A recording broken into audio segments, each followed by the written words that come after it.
The world of the Skybreak realm hung in pieces above a living abyss, and each piece moved like a slow ship in black water.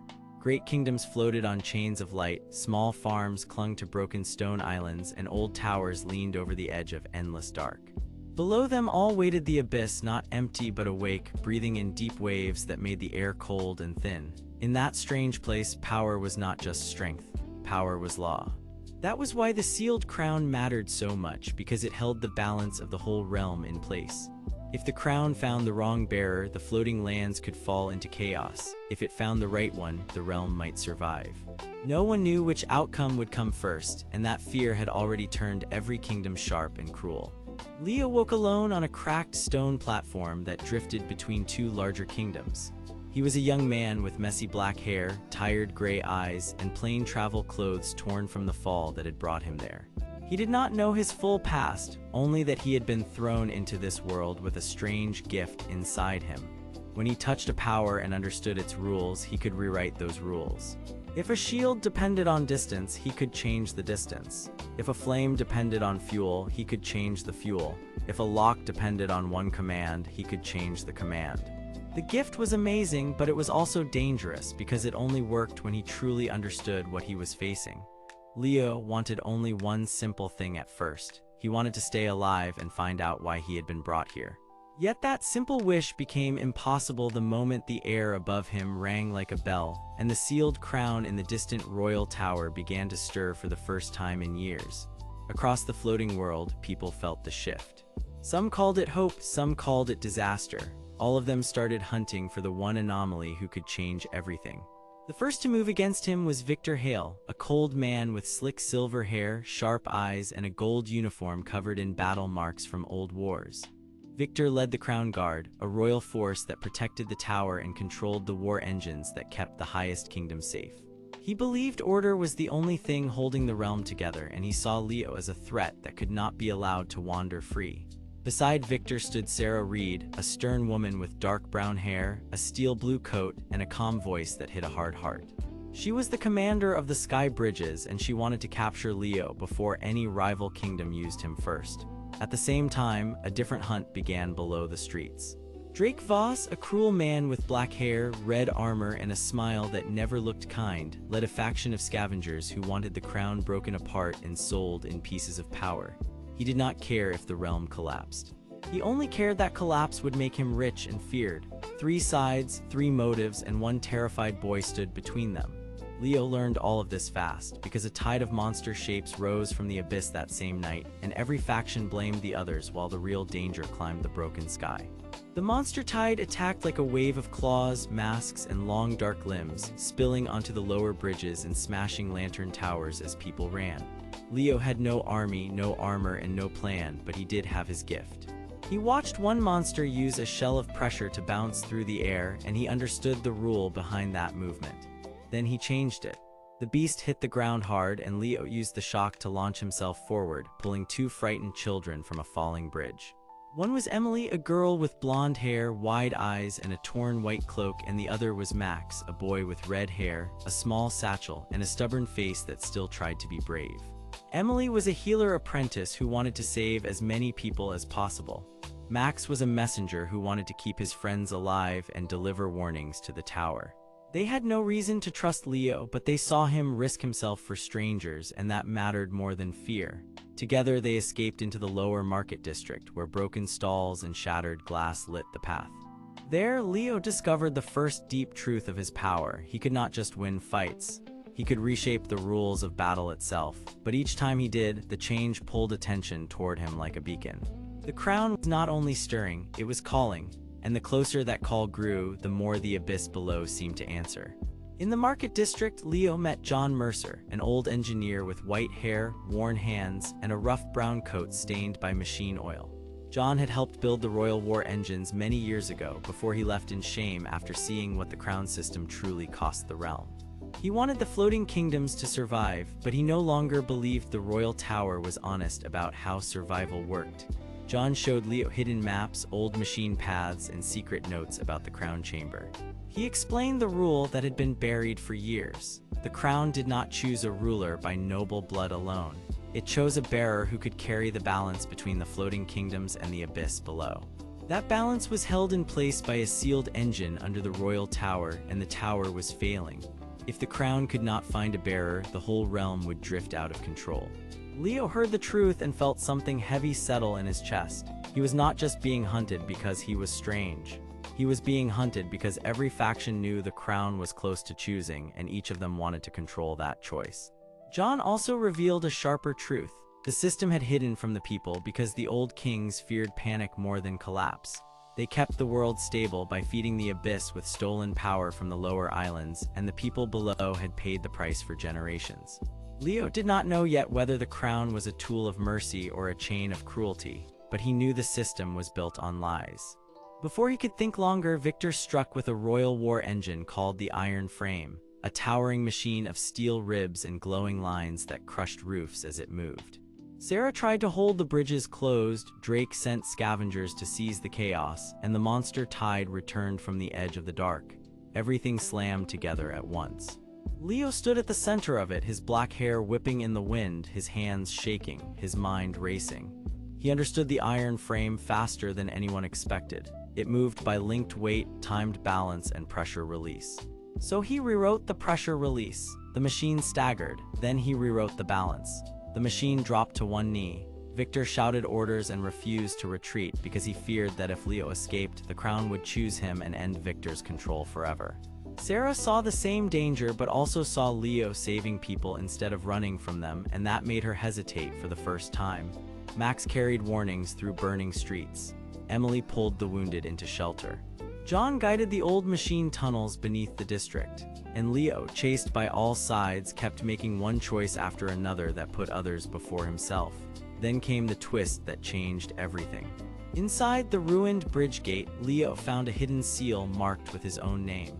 The record did not say he had arrived by accident. It said he had once been part of the crown system long ago, before the world fractured, and that his memory had been cut away to keep him from waking the crown too early. He was not just an outsider, he was a lost key. The revelation hit him harder than any battle, because now he understood why the realm had called to him from the start, and why the abyss seemed to know his name.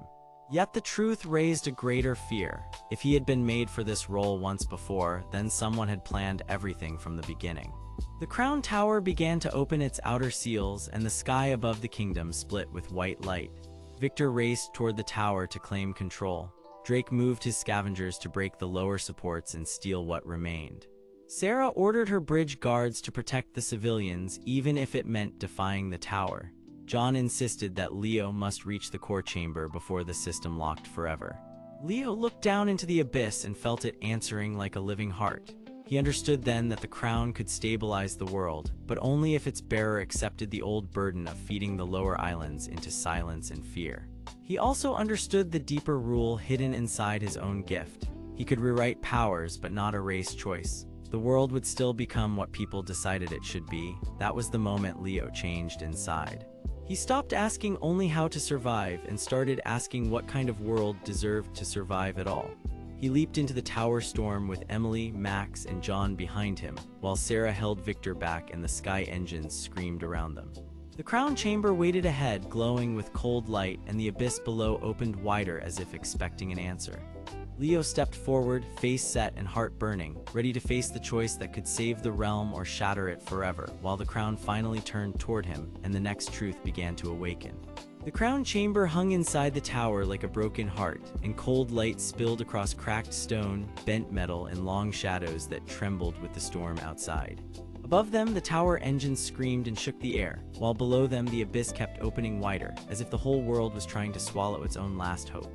Leo stood at the center of that ruin, with messy black hair blown across his tired gray eyes, his torn travel clothes marked by dust and worry, and his lean body held stiff by fear he refused to show. Beside him were Emily, the gentle healer girl with blonde hair and wide, worried eyes, Max, the stubborn boy with red hair and a messenger satchel bouncing at his side, and John Mercer, the older engineer with white hair, tired, kind eyes, and hands stained by machine oil. Each of them had come here for a different reason, but all of them now wanted the same thing, because if the crown was claimed by the wrong hand, the Skybreak realm would be chained forever, or torn apart and lost in the void. At the far end of the chamber, the crown waited on a pillar of black stone, small enough to fit in both hands, yet heavy enough to bend the air around it. Its metallic gold surface glowed from within, floating runes turning slowly around it like cold fireflies, and the pressure around it made even the strongest breath feel thin. This was not a normal royal symbol, and it was not a prize for the strongest fighter. Long ago, the crown had been made with a rule inside it, a rule that chose a bearer only when the realm itself was in danger. John had found old machine logs and faded royal records that said the same thing in different ways, because the crown could lock the sky roots, wake the tower chains, and command the iron frame, the massive royal war engine hidden somewhere above the lower city. That machine had steel ribs, glowing lines, heavy joints, and pressure vents built to crush rebellion and control the floating islands through force. Victor Hale wanted that power because he believed fear was the only thing that could keep people alive. Drake Voss wanted it because he saw any crisis as a chance to steal, bargain, and rise above everyone else. Leo wanted none of it, and that made him the one the crown turned toward first. The moment that turning began, a sharp hum passed through the chamber and the floating runes spun faster. Leo felt the air press against his skin, as if the chamber itself was asking him a question he did not know how to answer. In that same instant, the storm behind them crashed against the broken archway, and Victor Hale stepped into view through the lightning, his slick silver hair shining under the flashes, his sharp, cold eyes fixed on Leo, and his gold royal uniform marked with dark battle stains from the climb. Victor was not shouting like a madman. He was calm, which made him far more dangerous. He raised one hand and spoke with iron control, telling Leo that the realm could not survive softness, that the floating islands were already splitting, and that only the crown and the iron frame could force order before everything fell apart. Sarah Reed stood between Victor and the others, her dark brown hair tied back, her steel blue command coat tight over practical armor, her posture straight even in the storm, and her face hard with discipline. She had held Victor back long enough for Leo to reach the chamber, and she now kept her stance because she believed the crown must not become the tool of a single ruler. Her voice stayed level as she warned Victor that control without trust would only make the abyss hunger faster. Then Drake Voss arrived the way a bad thought arrives, fast and unwelcome. He slipped through a side gap in the broken wall with black hair stuck wet to his forehead, a cruel smiling face, and red armor patched with rough scavenger details that made him look ready for trouble at any moment. He was lean, dangerous, and eager, with the kind of posture that always said he had already planned how to leave before anyone else. Drake did not care about saving the realm. He cared about profit, leverage, and surviving the collapse with the largest piece of power in his hands. He told Victor that order was only another word for a cage, then told Leo that heroes always got buried under broken promises. He wanted the crown, or at least the secret of it, because he believed the end of the world was simply the best time to get rich and stay free. Emily moved closer to Leo, her small frame shaking but her face set with brave care, because she knew Drake would sell out every soul in the chamber if the price was high enough. Max clenched his fists and stepped beside John, determined and loyal, ready to run any message or help any plan if it meant stopping Drake from taking the chamber apart piece by piece. The crown suddenly flashed, and the chamber answered with a low, deep tone that seemed to come from under the floor. The black stone beneath the pillar split with thin lines of light, and old symbols rose through the dust like memories waking up after a long sleep. John Mercer stared at them and froze because he recognized the pattern from the lower machine vaults. The crown was not only choosing a bearer, it was opening a path. Hidden beneath the chamber and linked to the tower by the glowing chains of light, there was a sealed command route that could reach the iron frame. That meant the crown was a key, not just a symbol. Victor had been right about one part of the truth, but only in the most dangerous way. If someone used the crown badly, the iron frame could be awakened as a weapon, and the floating world could be forced into unity through pain, fear, and relentless control. The revelation hit Leo hard because for a moment he saw why Victor had pushed so hard. Victor was not simply hungry for power. He had watched the realm break for years, and he had become convinced that kindness was too weak to save anything. That belief made sense, which was exactly why it was so hard to fight. Leo looked at the crown, then at Sarah, Emily, Max, John, Victor, and Drake, and understood that the chamber was testing more than strength. It was testing what kind of future he wanted to allow. The air around the crown pulled tighter, and a clear image formed inside the cold light. It showed the Skybreak realm as it was now, with floating kingdoms drifting apart, broken islands shaking above the abyss, and countless people trapped between fear and hunger. Then the image shifted and showed two possible futures. In one, Victor stood over the iron frame, and the realm survived but became rigid, silent, and watched by machines. In the other, Drake took control and the islands fell into open chaos as every strong person grabbed what they could before the end. Leo saw one more thing in that vision, and it shocked him enough to make his breath stop. The crown was not judging who was strongest. It was searching for someone willing to carry the burden without turning it into a prison. That was the hidden rule, and it explained why so many rulers before had failed. They tried to use the crown as a weapon, but it only answered to a heart that could hold power without feeding on it. Victor saw the vision too, and for the first time his stern face flickered with doubt.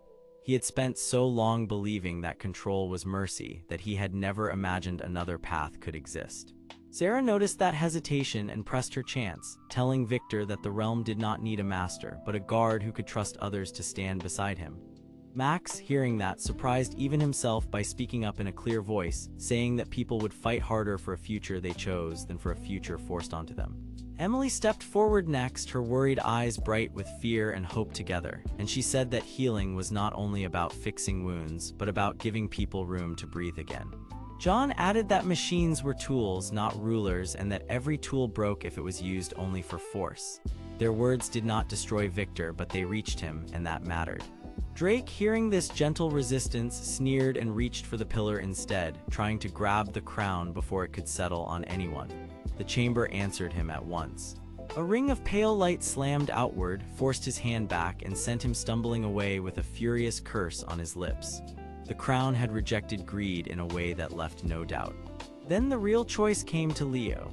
He stepped closer, feeling the pressure of the crown like a hand around his chest, and he understood that if he accepted it selfishly, he would become another ruler who feared loss more than collapse.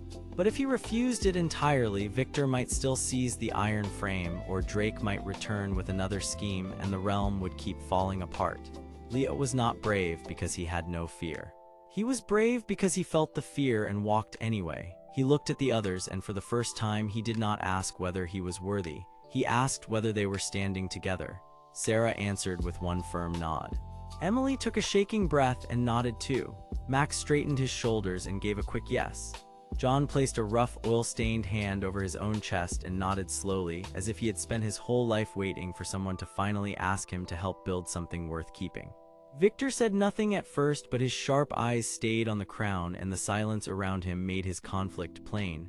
At last, he stepped back instead of forward. That single step was small, but it was a choice, and the chamber noticed it.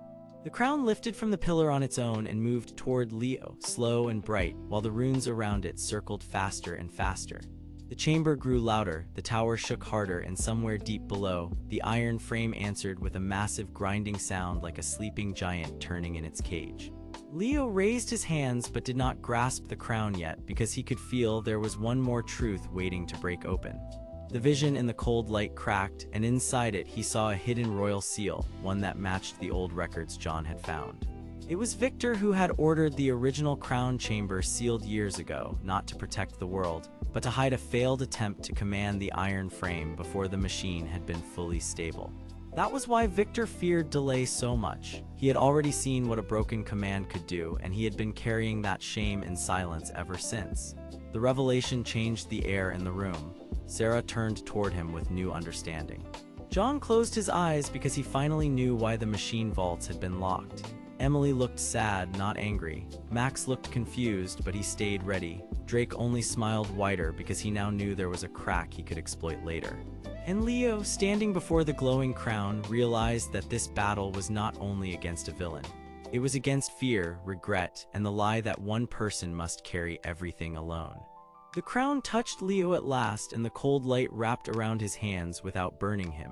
The pressure inside the chamber softened, then sharpened again, as if the artifact had accepted him but still had one final demand left to speak. A voice no one could fully hear moved through the runes, and Leo felt words forming inside his mind without sound. It showed him a path to the lower machine hall, where the iron frame still waited behind sealed gates, and it also showed him that the tower storm was not a random disaster. Someone had been feeding it power. Someone had used the broken sky chains to keep the realm frightened and divided. Leo did not yet know who had done it, but he now knew this was bigger than one chamber and bigger than one crown. Victor took one slow breath and looked almost human for a moment, like a man who had finally seen the edge of his own mistake. Sarah tightened her stance, already ready for the next move. Emily reached for Leo and kept her hand close as if her courage could steady his.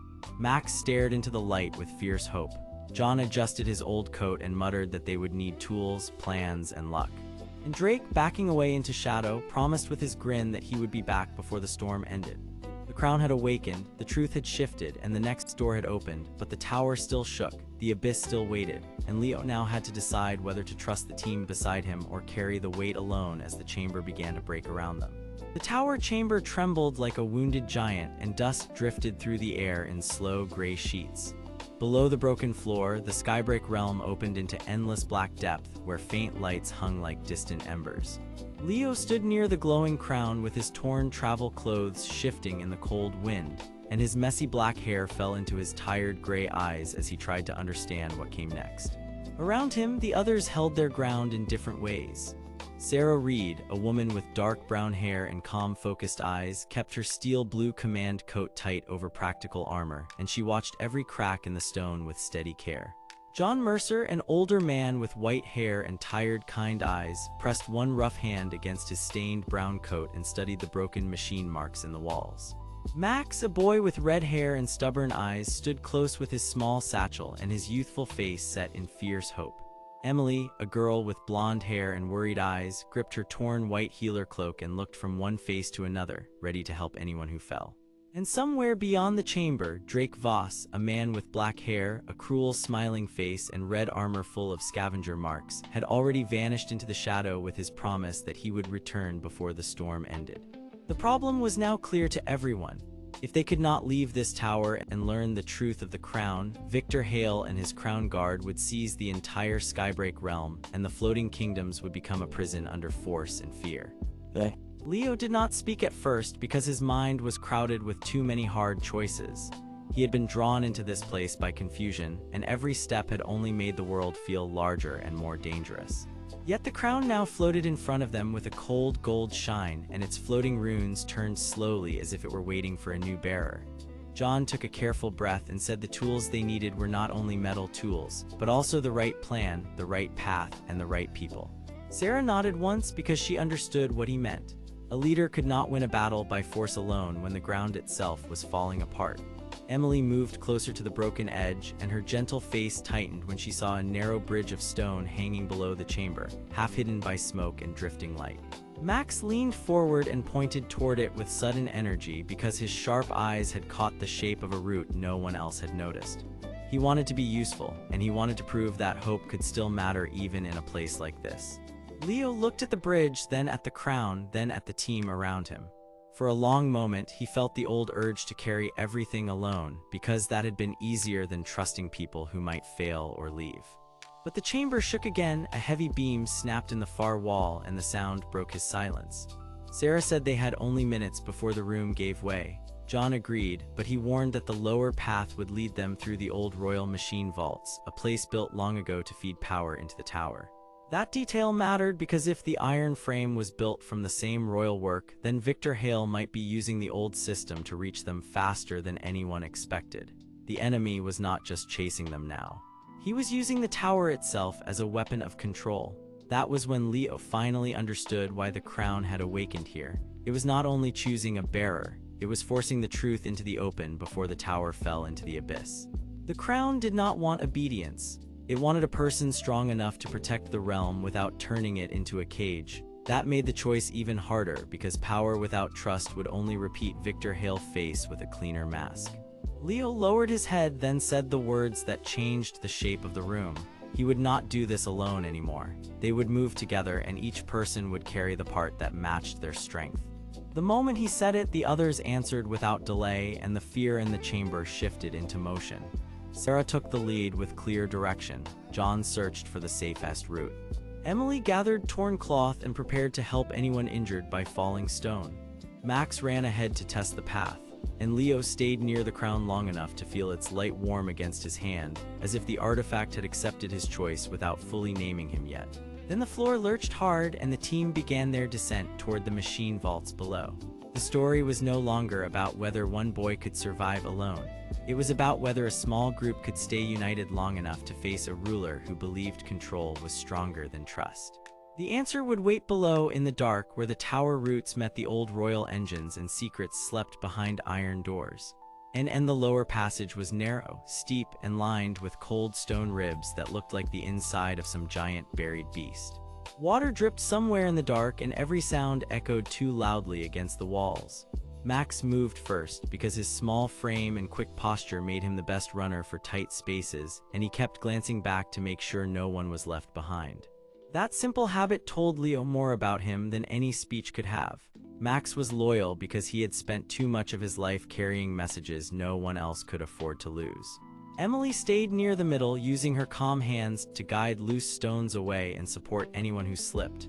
Her courage was quiet, but it mattered because people in fear often needed gentle strength more than loud words. Sarah watched the rear with disciplined care, and her serious face never changed when the tunnel shook. She had the steady mind of a bridge commander, and the others trusted that if danger came from behind, she would see it first. John paused often to inspect the walls, and his weathered hands brushed away dust from old metal seams hidden in the rock. He muttered that the royal builders had threaded this whole tower with pressure lines, which meant the place could either save them or crush them, depending on which switch still worked. Then came the first surprise. Behind a cracked panel in the tunnel, Leo found a faded crest of the Crown Guard, but it was not placed there as a sign of honor. It had been scratched over, hidden beneath older marks that looked like warnings. John stared at it, and his tired face went pale. He said the old royal engineers had once built a safety network under the tower, but someone had sealed sections of it after the crown began to change hands too often. That someone was likely Victor Hale, or the people before him who had learned that the crown was not just a symbol. It carried a rule. It would only serve a bearer who could keep the realm from breaking apart. If the wrong man took it, the floating lands would be forced into harsh control, and the chains of light holding the world together might be used as weapons instead of support. This was the reason Victor wanted the crown so badly. He did not merely want glory. He believed order could only exist when one strong leader controlled every island, every bridge, and every gate. To him, freedom was just another word for collapse. Leo heard that and felt a chill deeper than the tunnel air, because Victor did not sound like a fool. He sounded like someone who had convinced himself that fear was the same thing as wisdom. That made him dangerous. As they moved, the corridor opened into a vast machine vault where giant steel ribs rose from the floor and vanished into shadow above. In the middle stood the iron frame, half active, half sleeping, with glowing lines running through its body like hot veins. Its pressure vents breathed in slow bursts, and each burst made the ground answer with a deep thud. Emily reached for Leo and whispered that the machine felt wrong, like it was listening. She was right. The crown reacted with a low pulse, and the runes around it brightened in warning. John said the iron frame was not built for simple war. It was built to force royal rule across the entire Skybreak realm by overpowering any island that refused to obey. At that moment, a harsh voice echoed from above the vault. Victor Hale had arrived. He stepped onto a high iron platform with slick silver hair, sharp cold eyes, and a gold royal uniform marked by dark battle damage. His tall, commanding posture filled the space, and his stern expression made it clear that he believed he had already won. Beside him were Crown Guard soldiers holding position, but Victor raised one hand and stopped them from rushing forward. He wanted the crown, yes, but he also wanted the team to see that resistance was useless. He said the realm was too broken for weakness, and only a disciplined hand could keep it from falling into the abyss. Then he looked straight at Leo and said the boy did not have the strength to protect anyone alone. That struck Leo harder than any weapon could have, because it touched the very fear he had not yet fully admitted. Victor knew the truth. Leo had been trying to shoulder too much by himself. But before Leo could answer, a laugh came from the side shadows, and Drake Voss stepped out with his cruel smile and red armor catching the machine light. He had returned exactly as promised, but now everyone saw that his real motive was not simple greed alone. He wanted the crown because he believed Victor would win, and Drake planned to profit from whichever side controlled the ruins after the struggle ended. He was the kind of man who treated truth like a tool and friendship like a temporary bargain. His presence changed the whole room because now Leo faced two dangers at once, one with official power and one with slippery cunning. Victor ordered the iron frame to awaken, and the machine answered with a violent surge. The vault shook, the vents flashed brighter, and the floor began to split in long, hard lines. Sarah shouted for the team to spread out. John ran toward a control pillar. Emily moved to help Max when loose metal struck the path. Leo reached for the crown, and this time the artifact did not just shine. It lifted higher, turned toward him, and projected a clear image in the air above the machine vault. The image showed the tower from long ago, before the collapse, and it showed Victor speaking with the old royal engineers. The revelation was plain and terrible. Victor had known the tower was built to choose a worthy bearer, and he had tried to alter the system by force so the crown would obey the strongest hand instead of the truest one. That was why the chambers had been sealed and the records hidden. The whole structure had been twisted to hide Victor's earlier attempt to take control. Leo finally understood that the crown had awakened now because the lie was failing. The realm itself was pushing back, and the shock of that truth passed through the team like a single sharp breath, and then action took over. Sarah shouted for John to find the old pressure switch before the iron frame fully rose. John hurried to the console with bent shoulders and fierce focus, and his machine oil-stained coat swung as he moved. He was not fast, but he understood how broken systems worked, and that made him vital. Max raced across a narrow beam to reach a second control line, proving that his stubborn heart was as useful as his speed. Emily stayed close enough to catch him if he slipped, and though her small frame looked fragile, her brave face never broke. Leo felt the crown in his hand grow warm, then steady, as if it had finally settled on one truth. Power was not meant to stand above others, it was meant to protect them. That thought changed him from inside because he stopped thinking like a person who had to endure everything alone. He started thinking like someone who could trust others to stand beside him. Victor saw the shift at once, and for the first time his cold eyes showed real concern. He ordered Drake to seize the crown while the machine still had power, but Drake hesitated. He had expected a clear winning side, and instead he saw a room where the crown had turned the story against both control and greed. That hesitation was enough. Sarah reached the rear platform and cut off the crown guard from the main bridge. John found the pressure switch and slammed it down with both hands. The iron frame lurched, its glowing lines flickered, and the giant machine staggered instead of advancing.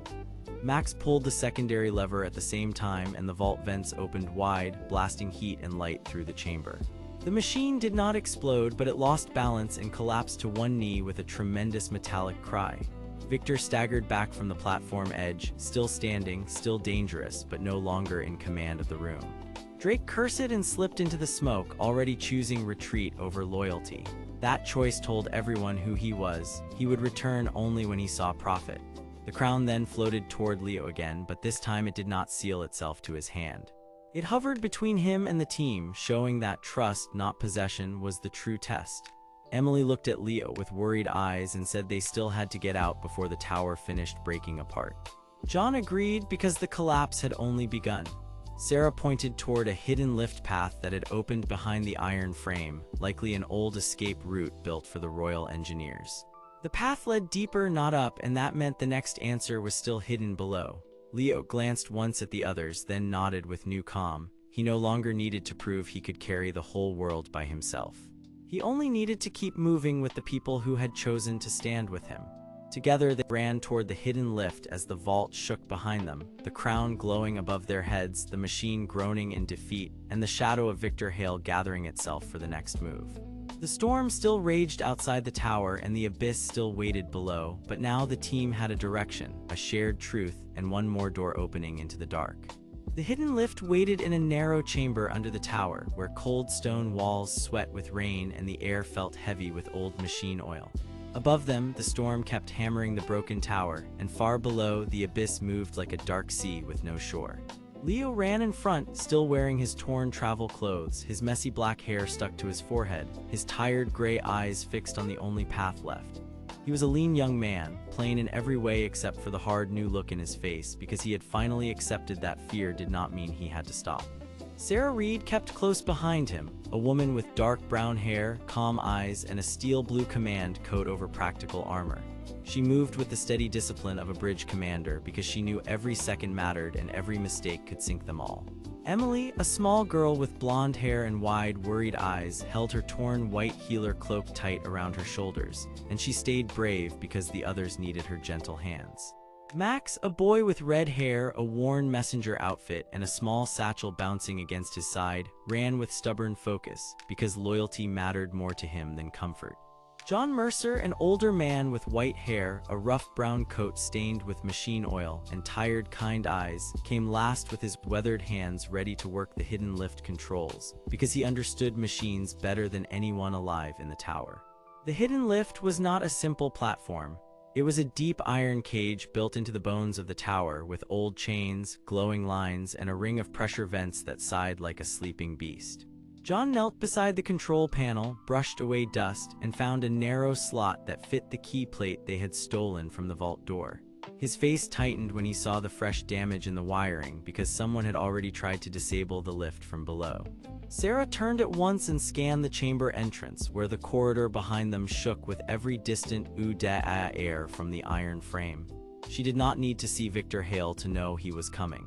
Victor was the man in the gold royal uniform with dark battle marks, slick silver hair, and sharp, cold eyes, the leader of the Crown Guard, and he wanted the crown because he believed the Skybreak realm could only survive through strict control.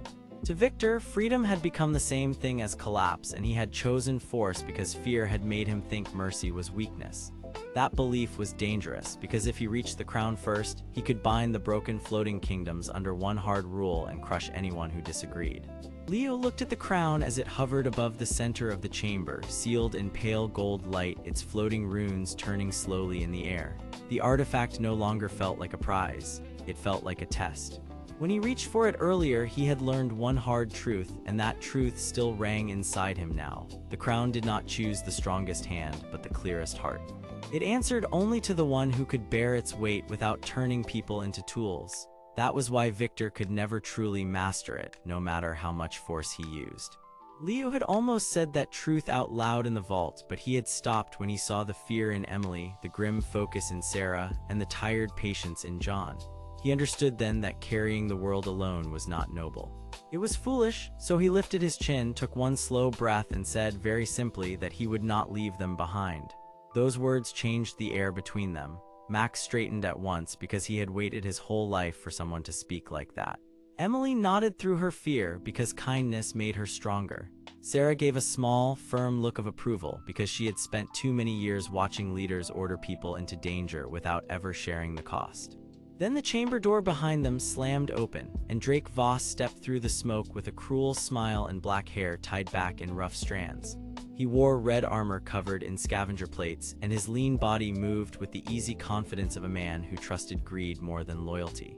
Drake had joined Victor only because he thought the crown might be sold, stolen, or broken into profit, and that made him dangerous in a different way. He never wanted order, he wanted advantage. Behind him came a pair of Crown Guard scouts, but they did not stay long enough to matter, because the hidden lift chamber suddenly groaned and flashed as John finished the first power cycle. The cage floor trembled under their feet, and the lift began to awaken. Drake laughed and raised one hand, calling out that they could not escape a tower that belonged to Victor.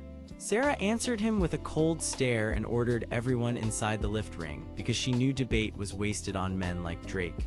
Leo moved first, Emily followed, then Max, and John pulled the control lever while sparks danced along the side rails. The lift started to rise with a deep metal shudder, but before it could seal, a thunderous impact hit the upper frame and sent a rain of dust from the ceiling. Victor Hale had arrived in person, and he brought the iron frame with him. The war engine rose through the broken wall behind him, a massive machine of steel ribs, glowing lines, and bright pressure vents, taller than any room in the tower should have allowed. Its heavy joints locked into place with a sound like iron jaws closing, and its massive hands pressed into the stone as if the building itself were only a door. Victor stood before it in his gold uniform, calm and stern, as if he had planned this exact moment from the start. He did not shout, he did not rage. He simply said that the crown must be taken for the good of the realm because the realm was too fragile for hope and too broken for freedom. He believed that if the floating kingdoms were left to their own fear, the abyss would swallow them one by one, and he would rather rule through pressure than watch everything fall apart.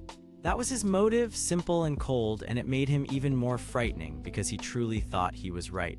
The iron frame aimed its glowing vents toward the lift, and the floor around Leo cracked under the force.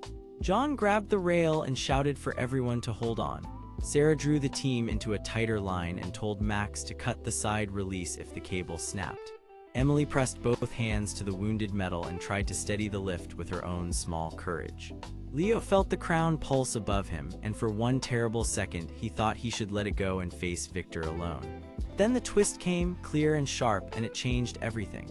The crown spoke in a low light that only Leo could hear, not with words but with memory. He saw quick visions of the Skybreak realm long before the tower, when the floating kingdoms were linked by bright chains of light, and when the crown was first made to choose not a ruler but a keeper. Its ancient rule was simple. It would not protect a world that was ruled by fear. It would only awaken fully when enough people agreed to share the burden. Leo understood at once why the vault had resisted Victor, why the machine had screamed under his command, and why the crown had pulled toward him only after he chose to trust the others. The power of the crown was never meant for one hand. It needed many voices, many wills, and one shared purpose. Victor had built his life on control, so the crown would always reject him. Drake laughed at the vision because he saw only weakness, but Sarah saw the truth instantly. She looked at Leo and told him to stop trying to carry it alone. John, though frightened, nodded as well. Max placed one hand on the rail, Emily placed one hand beside his, and Sarah did the same. Their fingers did not touch the crown itself, but their shared intent reached it, and the rune ring brightened. The hidden lift surged upward in answer, but the iron frame struck its side, and the whole chamber rocked hard enough to throw sparks into the air. Victor did not retreat. He stepped forward through the dust, his silver hair shining under the broken lights, and ordered the war engine to force the lift down. Drake tried to rush the control panel from the side, hoping to steal the crown in the confusion, but Max sprang in front of him with sudden speed and slammed the small messenger satchel against the man in red armor, buying John enough time to reroute the lift power. Emily reached toward the crown and whispered for it to help them, not command them, and her gentle voice steadied Leo more than any battle cry could have done. The crown flared, not with a blast, but with a bright ring of layered light that wrapped around the lift cables and stiffened them against the pressure. Sarah called out the timing, John threw the second switch, and the lift shot upward through the broken shaft as the iron frame lost its balance and slammed one knee into the floor. Victor caught himself on the machine frame, his cold eyes locking with Leo for one brief moment. There was anger there, but also a hard surprise because he had finally seen that the crown was not failing. It was choosing. The lift climbed fast through the dark shaft, leaving the vault and the iron frame below, but the danger did not end there. The tower above them still shook, and the storm outside still screamed through the broken stone, pushing cold air into every seam.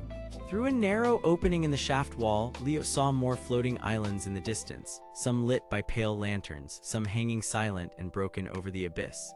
He also saw something else, a wide chain bridge of light leading toward a lower district that had not been on any map John had ever drawn. John stared at it with sudden fear because that bridge could only mean one thing. Someone had opened a path into a deeper part of the Skybreak realm, and that path had not been made for rescue. Sarah noticed his face and asked what he had seen, but before he could answer, the lift bucked again and stopped with a violent jolt. A new voice came through the tower speaker, low and smooth, and it was not Victor. It was someone watching them from the lower levels, someone who knew the hidden systems of the tower better than even John did. The voice said the crown had finally moved, and now the real hunt could begin. Leo stood under the glowing runes, breathing hard, with his allies close around him. He no longer believed he had to save the realm by himself, but he also knew they had stepped into something far larger than one tower. Ahead lay the lower districts, the deep bridges, and the truth of who had been guiding this war from the shadows. For now, the lift doors shuddered open just enough to reveal the next dark chamber, and the team moved toward it together, ready for the next part of the fight, while Victor Hale gathered his strength below and the crown burned quietly above their heads, waiting for the next choice. The lift opened only a little, but that was enough to let cold air spill in, along with the smell of old metal and wet stone. Below the broken tower, the lower districts of the Skybreak realm stretched out in layers, hanging over a living abyss that moved like dark water far beneath them. Broken walkways crossed between floating blocks of stone, and thin chains of light held up narrow roads that looked too weak to trust. Leo stood at the front with his messy black hair falling into his tired gray eyes, and even now he looked like a young man who had carried too much for too long. He wanted only one thing in that moment, and that was to keep his team alive long enough to understand the truth. Sarah Reed stood beside him with her dark brown hair tied back, her steel blue command coat straight over practical armor, and her calm face hard with focus. She was the bridge commander, and she mattered because she knew the lower routes better than anyone. Emily, the small healer apprentice with blonde hair and wide, worried eyes, hugged her torn white cloak close and tried to hide how afraid she was. Max, the quick messenger boy with red hair and a worn satchel, shifted from foot to foot, ready to run the moment someone needed him. John Mercer, the older engineer with white hair and a rough brown coat stained with machine oil, watched the dark chamber with tired, kind eyes because he could read machines like other people read faces. And somewhere below them, Victor Hale, the stern man with slick silver hair and a gold royal uniform marked by battle, was gathering his strength after being forced back. He did not want simple victory anymore. He wanted control, and he believed the realm would only survive if every bridge, lift, and district obeyed one hand. That was the heart of the conflict, and the team could feel it now. If Victor reached the lower districts first, he could seal the routes, seize the crown, and lock the whole realm under his rule. Yet if Leo and the others rushed blindly, they could walk straight into a trap that would trap all of them beneath the city forever.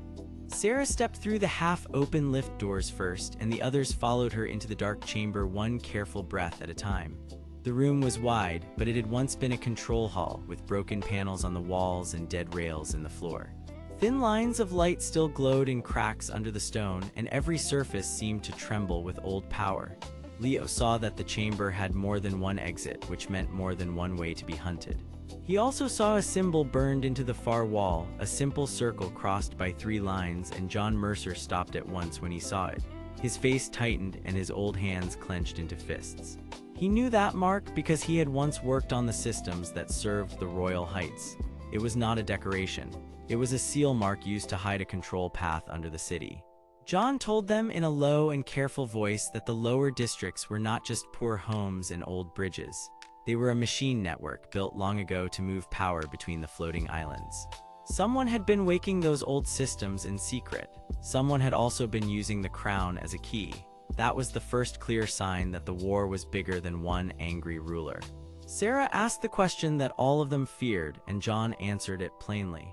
If the control paths reached the deep bridges, then the whole realm could be locked into a single route, with no easy escape and no safe uprising. Drake Voss would love that kind of chaos. He was the man with black hair, a cruel smiling face, and red armor patched with rough scavenger gear, and he had always wanted a chance to profit from ruin. He did not care who ruled so long as he could trade, steal, and rise above the wreckage. He mattered because he knew how to move through fear, and because men like him often sold secrets to the highest hand. They had barely started across the chamber when the wall lights flickered, and a metal hiss slid through the dark. 2 armored sentry frames unfolded from the shadows, each one built from old city parts and fitted with narrow, glowing lenses. They were not soldiers, but they were still dangerous because their only purpose was to block the way and call for backup. Sarah moved first, fast and sharp, and her steel blue coat swept behind her as she drove one frame back with a hard strike of her shield arm. Leo stepped with her not because he had become fearless, but because he finally understood that courage was not the absence of fear. Courage was choosing to stand anyway. He grabbed a fallen pole from the floor and used it to push a second sentry away from Emily, who had frozen for one awful heartbeat before Max pulled her to the side. Max was small, but he moved with loyal speed, and his red hair flashed under the failing lights as he darted between broken rails to pull a control lever from the wall. John, with his rough hands and careful mind, recognized the old lever system and shouted for everyone to brace. The chamber shook, the floor plates shifted, and one hidden gate slammed shut behind the sentries, trapping them in a narrow lane. That was not luck, it was John using the old machine logic to turn the room itself into a shield. The sentries crashed into the wrong wall and lost their balance, giving the team a short opening to escape. But as they hurried forward, Emily noticed something glowing under one broken panel. It was a thin gold thread, and it matched the light inside the crown. The crown was not far above them anymore. It was calling to something below, or something below was calling to it. Emily whispered that she could feel it in her chest, like a bell trying to ring through her bones. That frightened her because she had not wanted any part of this war when it began. She had only wanted to heal people and keep her friends safe. Now she understood that the artifact had chosen all of them for reasons they did not yet understand. The team reached a narrow bridge hall that opened onto the edge of the lower districts, and the sight almost stopped them. Far below, the city spread in broken terraces and hanging roads, lit by weak lanterns and flashing power seams. Smoke drifted between homes and machine towers, and distant alarms sounded from deeper in the dark. On one bridge ahead, men were already moving heavy parts into place, building something large and ugly from steel ribs and bright pressure vents. John went pale when he recognized the shape. It was the iron frame, the royal war engine made for control and force, and if it fully woke, it could crush any district into silence. Sarah immediately understood the danger. Victor was not just recovering, he was building the means to take the whole realm in one strike. Leo stared at the machine and felt the weight of the fight changing in his hands. He had thought the tower was the battle, but now the tower looked like only the first wall. Then Drake Voss appeared on the far side of the bridge, smiling like he had arrived at a feast. His red armor caught the light, and his dangerous stance made it clear that he had not come to help. He came because he wanted the best side of the coming collapse. He told them, in a voice filled with cruel amusement, that Victor had already sent workers and guards to force the lower districts into obedience, and that every bridge ahead was being watched. Then Drake made his own offer. He would guide them through the deep roots if they let him keep whatever power was left when this was over. Sarah rejected him at once because she knew his kind. Leo almost did the same, but then Drake said one line that changed everything. He said Victor was not the one truly in charge. He said Victor was only the shield. The real hand was someone above him, someone who knew the crown better than the royals did. That was the first twist, and it hit the group hard. If Drake was telling the truth, then the enemy had been hiding inside the rules of the crown itself, using Victor as the face of the war while another mind moved pieces from the dark. The crown answered that idea with a sudden pulse of cold light, and everyone felt it at once. It was not choosing Victor. It was waiting for the right one, but it had not decided who that would be yet. Before anyone could speak again, a heavy quake rolled through the bridge hall, and the far end of the platform split with a long metal crack. From the darkness below rose the first frame of the iron frame, huge and half assembled, with steel ribs shining under hard white lines of power. It was not complete, but it was already moving, and that made it more terrifying. Victor Hale stood on a high platform behind it, his slick silver hair lit by the machine glow, his sharp, cold eyes fixed on Leo with a look that was harder to read than anger. He was exhausted, but he was still proud, and he still believed that control was mercy. He said the lower districts had to be sealed before panic spread any farther. He said the realm was too broken for freedom to be safe. He said someone had to hold the whole world together, even if that meant taking away choice. Those words mattered because they explained his motive in full. Victor was not acting like a simple monster. He truly feared collapse, and he believed fear gave him the right to rule. John saw the truth in that right away. He had heard those same excuses before from officers who cared more about order than people. Sarah raised her voice and challenged Victor, telling him that a world built on forced obedience would only break harder in the end. Emily stepped beside Leo, shaking but brave, and placed her hand near the crown as it floated between them and the machine. The inner light of the artifact flared, and for one sharp moment, the runes around it formed a path not toward Victor, but toward the deep bridge ahead. The path pointed under the district into a sealed route that none of them had noticed before. John stared at it, then at the old control panels nearby, and he understood. Someone had hidden a whole passage beneath the lower city, one that led straight to the source of the war signals. That meant the real enemy was not just above them or beside them. It was under the district, using the old city bones to guide every move. Leo felt the pressure of the crown settle toward his hands, then pull away again, as if testing him one more time. He was still not fully chosen, but he was becoming someone the artifact could trust. He looked at Sarah, Emily, Max, and John, and he saw that none of them had come this far by accident. They had become a team because the realm needed more than strength. It needed people who would stand together when fear tried to split them apart. As Victor ordered the iron frame to advance, and as Drake slipped back into the shadows with his own selfish plans, Leo took one deep breath and stepped toward the hidden route under the bridge. He did not know what waited in the lower depths, but he knew this much for certain. The next truth would be uglier, larger, and harder to face than anything above, and the crown, burning softly in the dark, had already begun to lead them there. The bridge had split the skybreak realm like a scar, and the world above still shook with distant machine steps. Broken stone islands floated under a dim sky, while thin chains of light stretched between towers and old platforms. Below that broken bridge, the air felt colder, heavier, and full of old metal dust. Leo moved first because the crown in his hand gave off a soft glow that pulled him forward. Leo was a young man with messy black hair, tired gray eyes, and plain torn travel clothes, and he had never looked less ready for a burden that could shake a kingdom. He was not brave in the loud way, and he did not speak with grand words, but he kept moving because people behind him needed a reason to hope. Sarah Reed followed close behind him. She was a woman with dark brown hair, calm, focused eyes, and a steel blue command coat over practical armor, and she carried herself like someone who had learned to stay steady when others panicked. Emily came next, a girl with blonde hair, wide, worried eyes, and a torn white healer cloak over simple clothes, and she kept looking up at Leo as if he might fall at any moment. Max, a boy with red hair, stubborn eyes, and a worn messenger outfit with a small satchel, took the rear and watched every shadow. John Mercer, an older man with white hair, tired, kind eyes, and a rough brown coat stained with machine oil, moved with careful steps and kept one hand near the old tools at his belt. They all knew the problem now, and it was simple and terrible.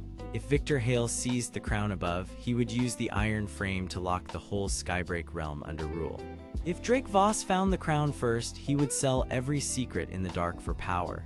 And if Leo failed here, the crown would remain a mystery while the floating world kept breaking apart piece by piece.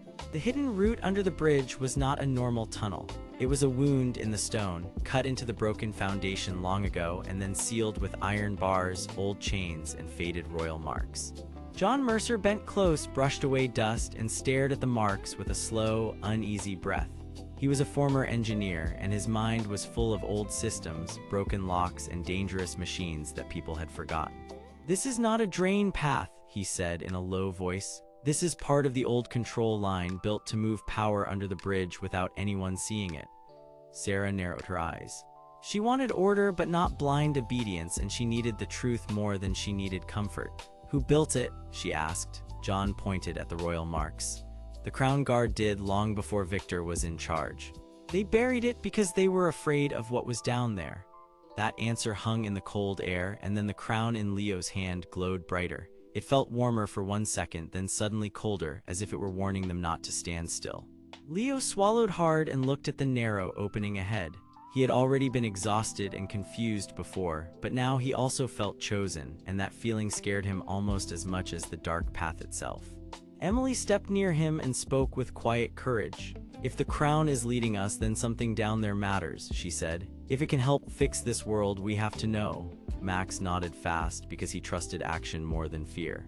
"Then we go now," he said, "before Victor or Drake finds a way around us." So they entered the hidden passage, one by one, and the world above faded behind them like a door closing too slowly. The passage sloped downward into a chamber lined with old steel ribs, cracked glass panels, and sleeping power lines that still held a weak blue pulse. The walls had been built with care, but time had hit them hard. Water dripped from broken seams, and every step echoed like a warning. Then the crown pulled Leo toward a central pedestal made of black stone and silver braces. On that pedestal sat a ring of runes, half burned out and half alive, and the sight made John stop in place. "I know this place," he said, his voice thin with memory. "This is the lower heart chamber." Sarah turned toward him. "You know this, and you did not tell us." John gave a tired shake of his head. "I did not know it still existed. I only heard stories from old workers. They said the crown was made to choose a bearer, but also to test that bearer against fear, greed, and control. That was the first true twist, and it landed hard. The crown was not just a prize, it was a rule-bearing relic built to judge the one who touched it and to open only when that person proved worthy." Leo stared at it, then at his own shaking hands. He had thought the crown was calling him because he was important, but now he understood a harsher truth. It was calling him because he might be the only one still willing to listen. As he stepped closer, the runes lit one by one, and a narrow image appeared in the air above the pedestal.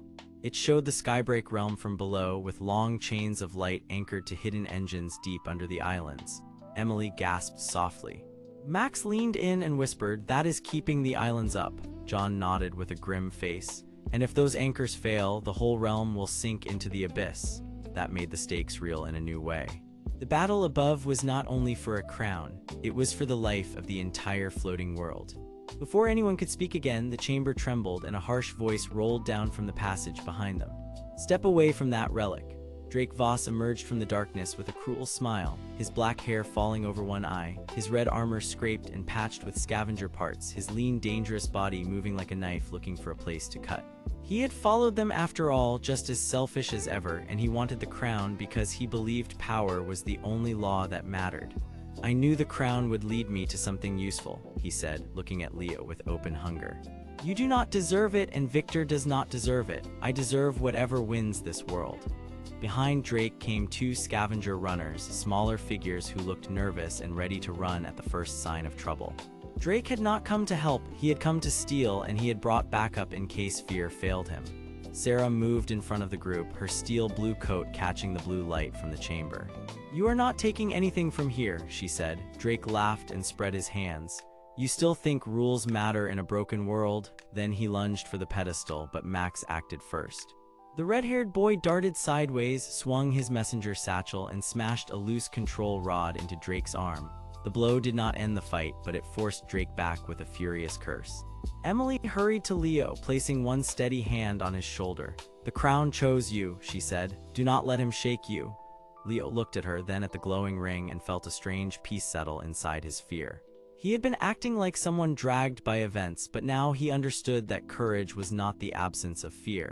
It was the choice to move while fear was still there. He reached for the crown, and the chamber answered with a deep, low hum. The pedestal opened partway, revealing an old map of the lower roots and a sealed line leading toward the central anchor core. John Mercer hurried to study it. "There is another chamber ahead," he said. "If we reach it, we may be able to change the power lines before Victor uses the iron frame to smash the bridge and seize the upper roots." That sentence raised the tension again, because now the enemy was not only chasing them. The enemy was also closing in above with a giant war machine. The floor shook harder and dust poured from the ceiling. Far above, through broken vents and cracks in the stone, they heard the iron frame moving. Its steel ribs groaned, its bright pressure vents hissed, and each heavy step sounded like a threat that had taken shape. Victor Hale was inside that machine, commanding it with the same cold certainty he always showed. He was a tall man with slick silver hair, sharp cold eyes, and a gold royal uniform marked by dark battle scars, and he believed order could only survive through force. Victor did not want the crown because it was beautiful. He wanted it because he thought the world was too weak to choose its own future. In his mind, fear was a tool and control was mercy. That was why he was willing to crush the bridge, corner the rebels, and take the lower chamber by force if needed.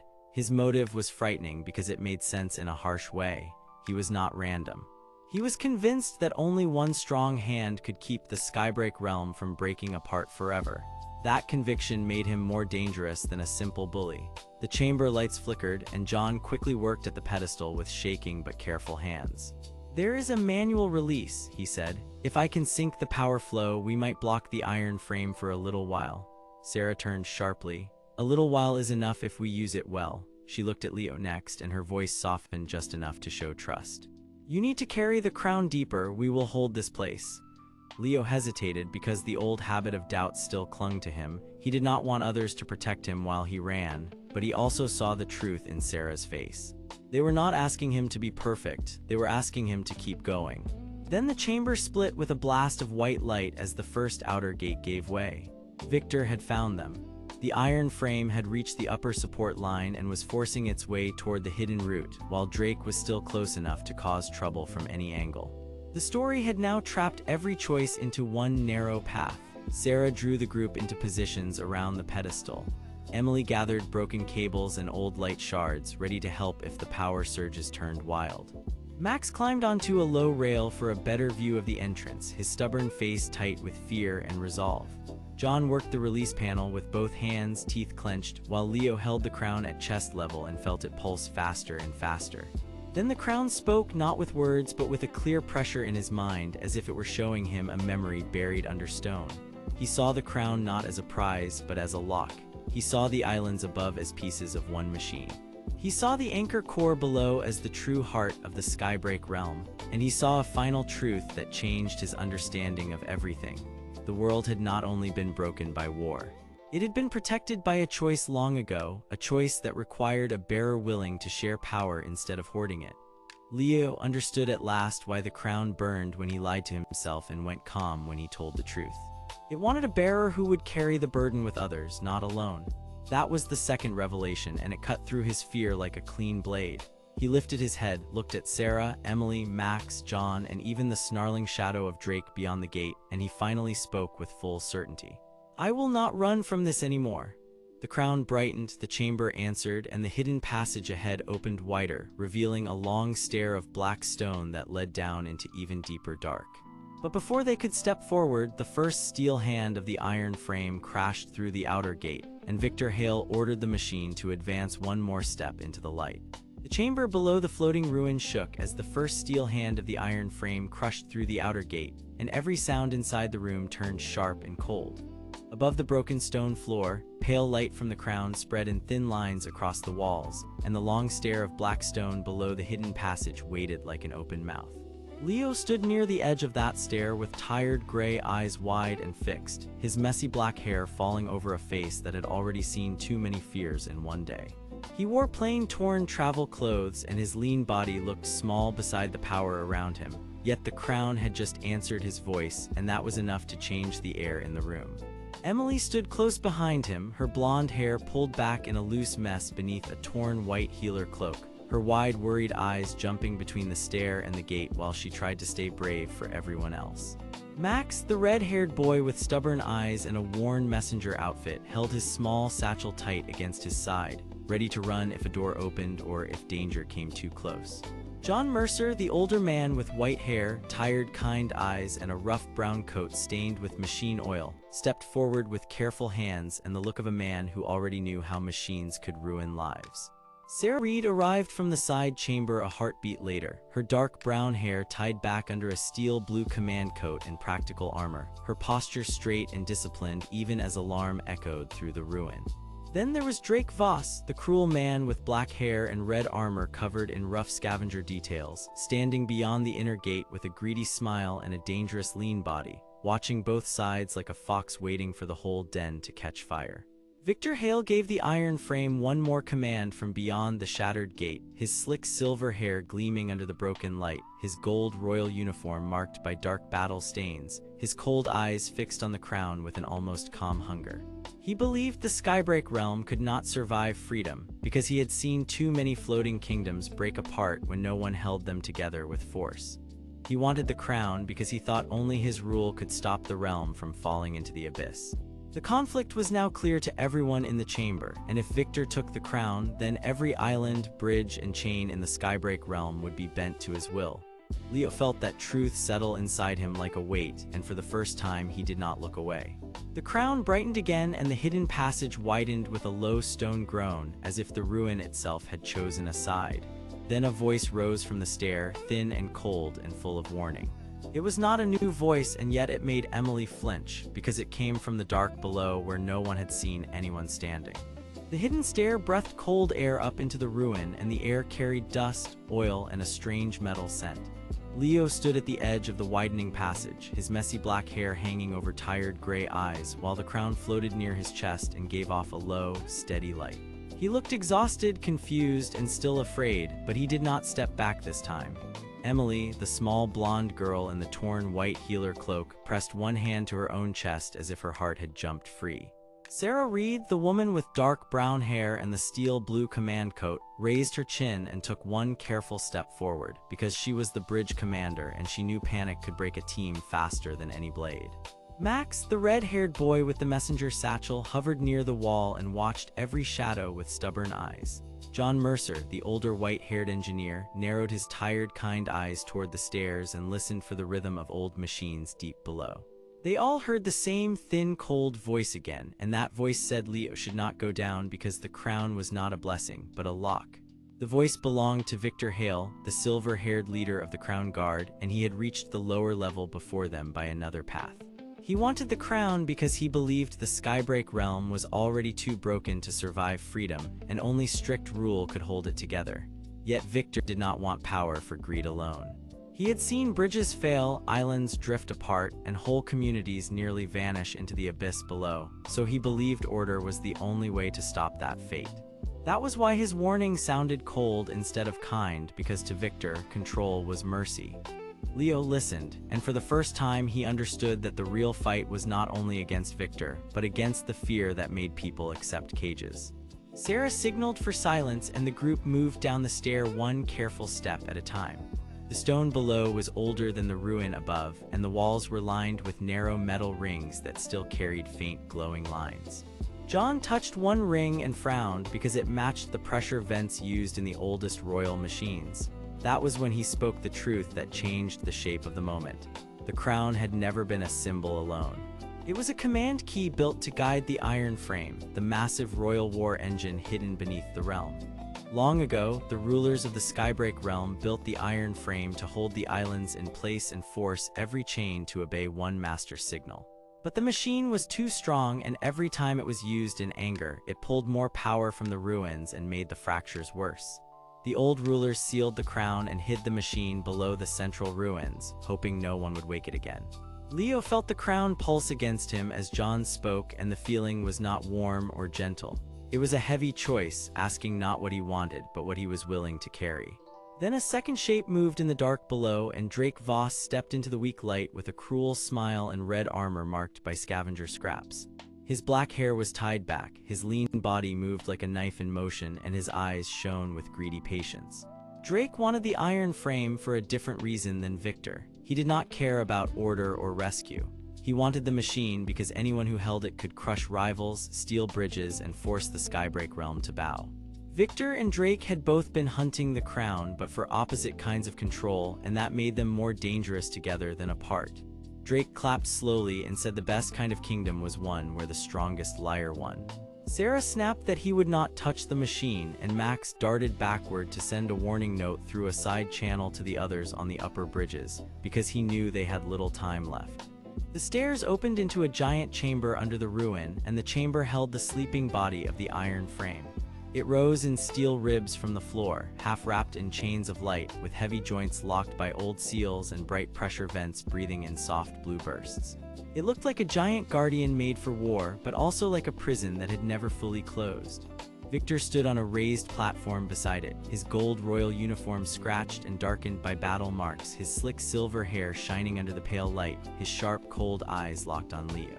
He had reached the machine first and was already studying the crown with a calm that felt almost worse than Drake and cruel grin. Victor told Leo that he had been trying to save the Skybreak realm from collapse since before Leo even knew the realm existed. He said the old rulers had failed, the bridges had become fragile, and the people needed one rule, one voice, and one hand on the machine. He also admitted something more dangerous. He had been the voice in the dark because he had used the lower tunnels to stay close to the crown without alerting Drake. He had not trusted Drake, and he never would. Drake laughed at that and called Victor a polished jailer. Then the chamber changed again because the crown flashed brighter and the iron frame answered with a deep metal hum that shook dust from the ceiling.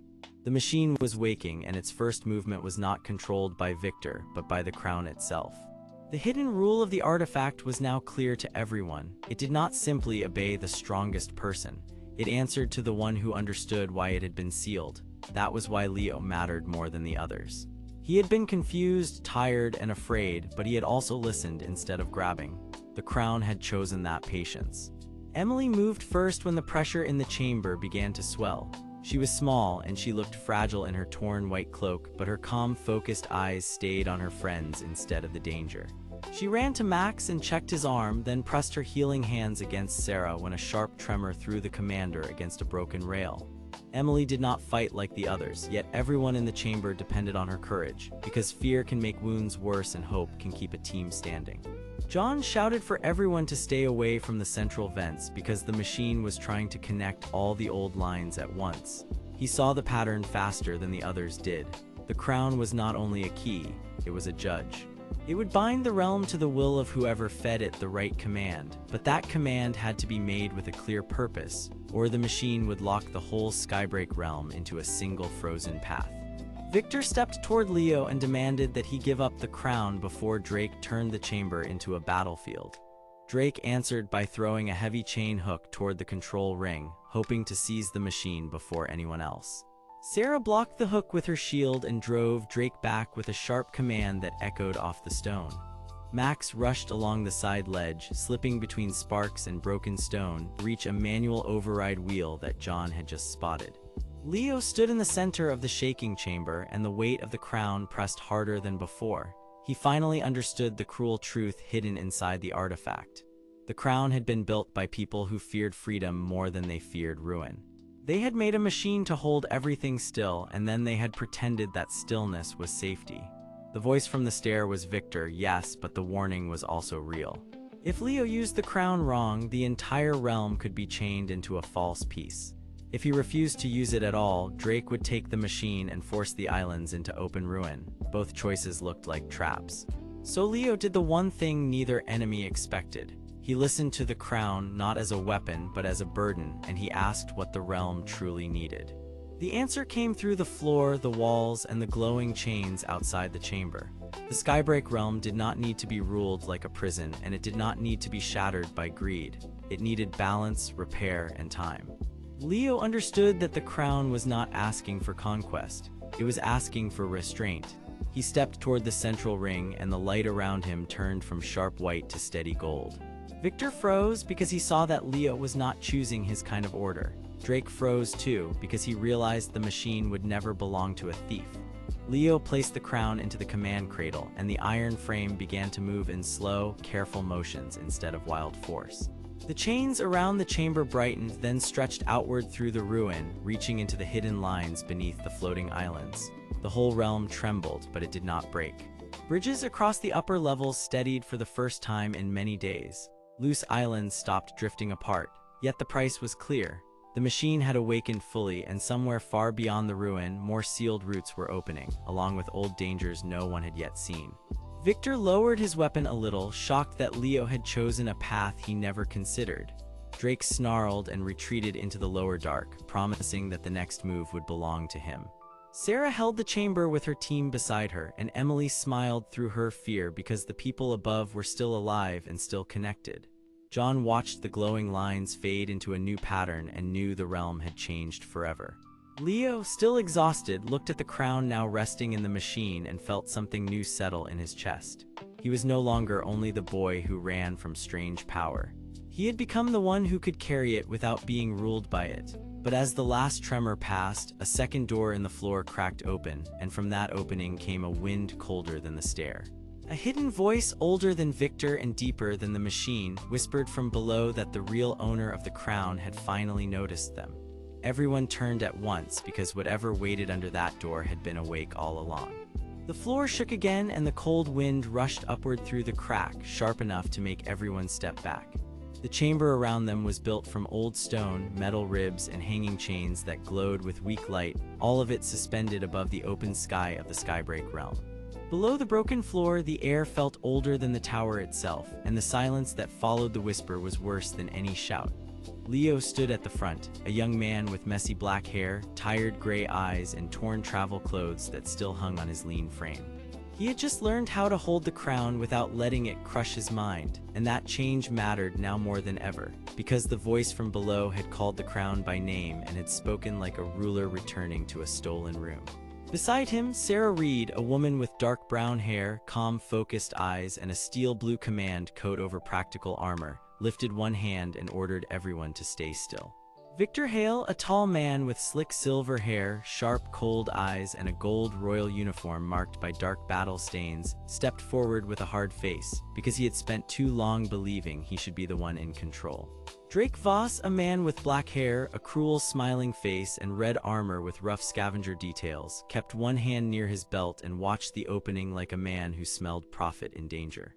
Emily, a girl with blonde hair, wide worried eyes, and a torn white healer cloak over simple clothes, moved closer to Leo with a brave but careful expression, while Max, a boy with red hair and stubborn eyes in a worn messenger outfit, grabbed Emily by the sleeve and pulled her back just enough to keep her safe.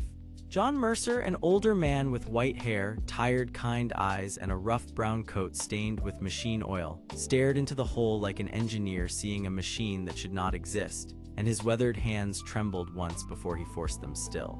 No one needed to ask what was at stake, because if the thing below could reach the crown, then the whole floating world could fall into the wrong hands, or into a power that no one could stop. Leo felt the crown press faintly against his chest, not as pain, but as a warning, as if it wanted him to listen before he moved.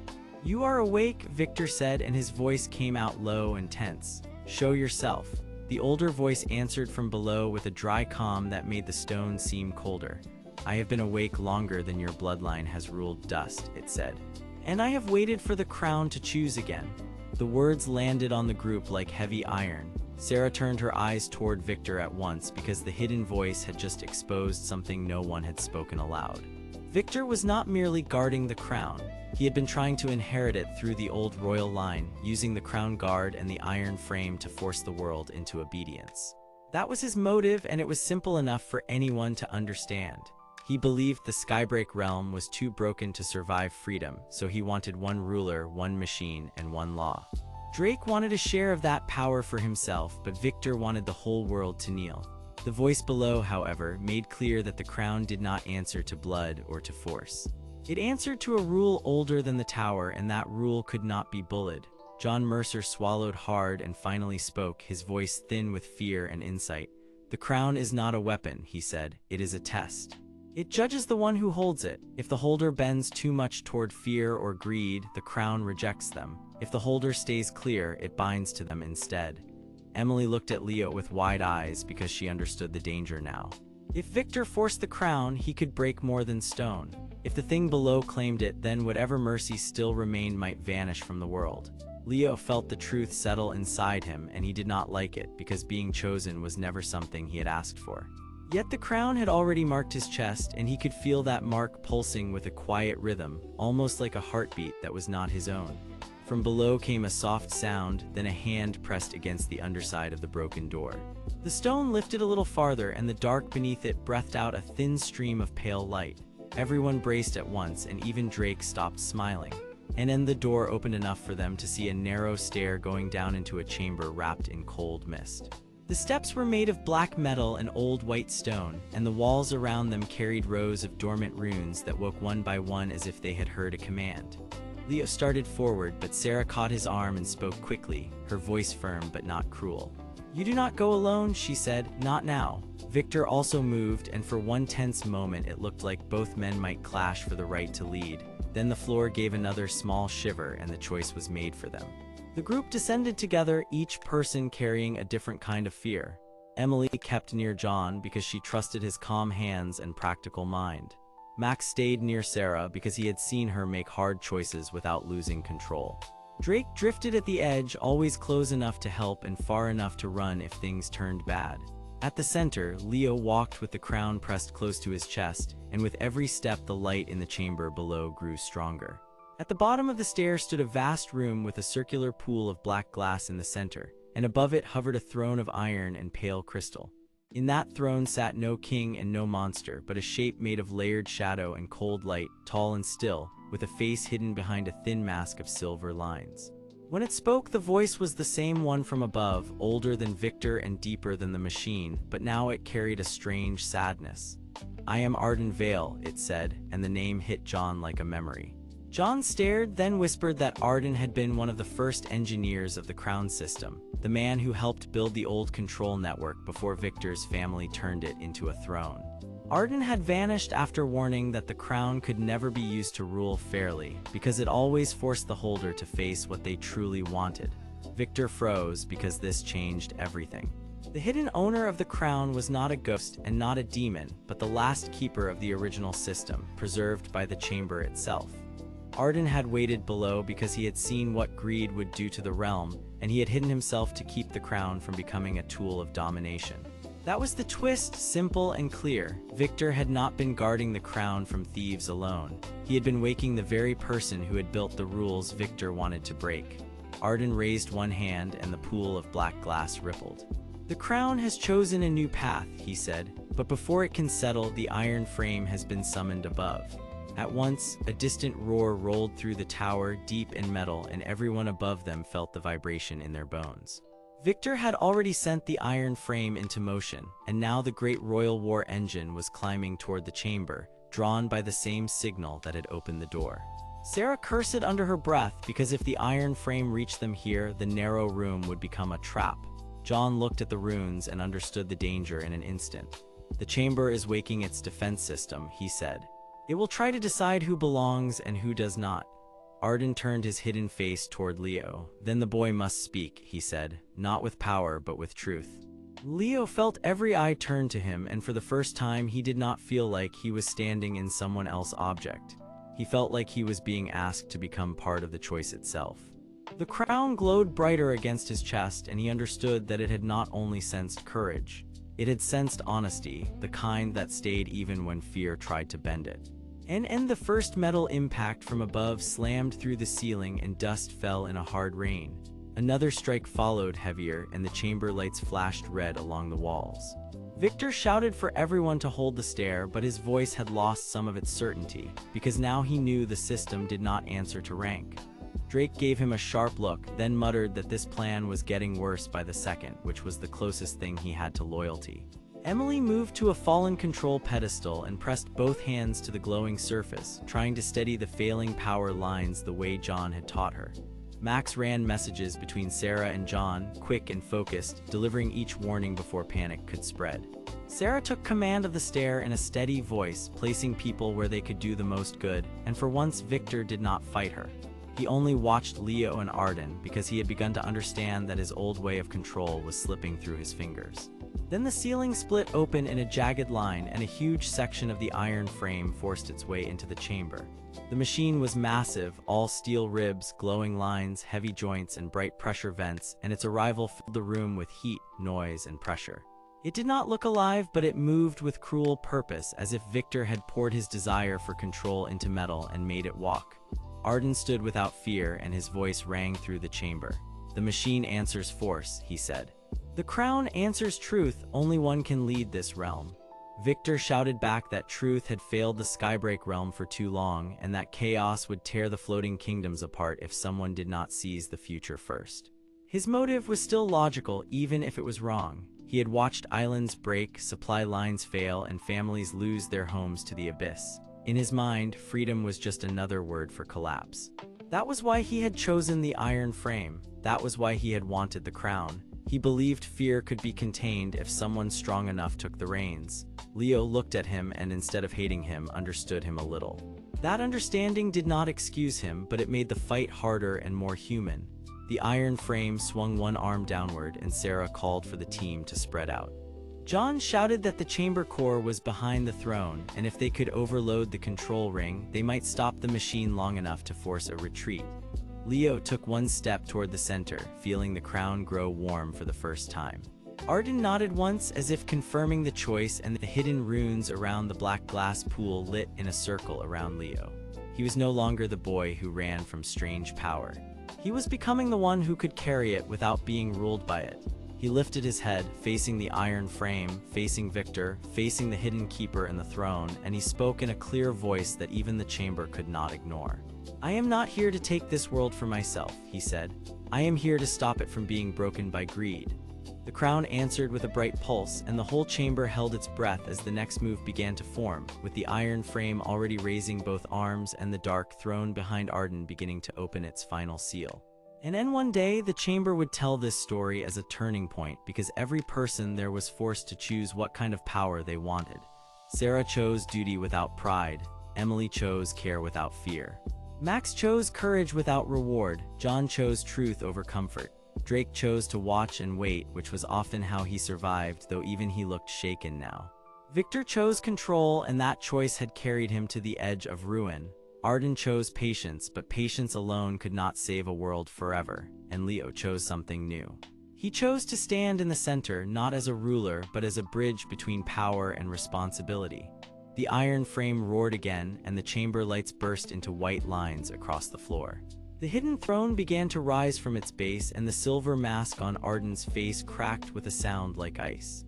Whatever lay behind that mask was about to be revealed, and whatever came next would decide whether the crown became a guide, a chain, or a storm. Leo tightened his grip around the glowing mark at his chest, feeling the entire Skybreak realm tremble far above them. The real battle had begun, and no one in that room could pretend otherwise anymore. The chamber under the broken palace stayed silent for one sharp breath, and that silence felt louder than any shout. White lines still glowed across the floor, feeding into the hidden throne as it rose inch by inch from the stone base. The air was cold and heavy, and every person in the room understood the same terrible truth at once. If the throne fully awakened in the wrong hands, the Skybreak realm would stop being a home and become a cage. Leo stood with his messy black hair damp against his forehead, his tired gray eyes fixed on the glowing mark at his chest, and his whole body trembled with strain. He was only a lean young man in torn travel clothes, but the mark on him had become the center of the world. He wanted answers, he wanted to protect the people beside him, and now he wanted the one thing that felt hardest of all, which was to stay standing when the truth came out. Beside him, Sarah Reed kept her steel blue command coat tight around her practical armor, her dark brown hair pulled back, her calm eyes sharp and ready. She was the bridge commander, a woman trained to hold people together when fear tried to pull them apart, and she mattered because she was the only one in the room who could turn panic into action. Behind her stood Emily, a small girl with blonde hair and a torn white healer cloak, her wide, worried eyes fixed on Leo with fierce care. She wanted to help even when her hands shook, and that gentle courage made her stronger than she looked.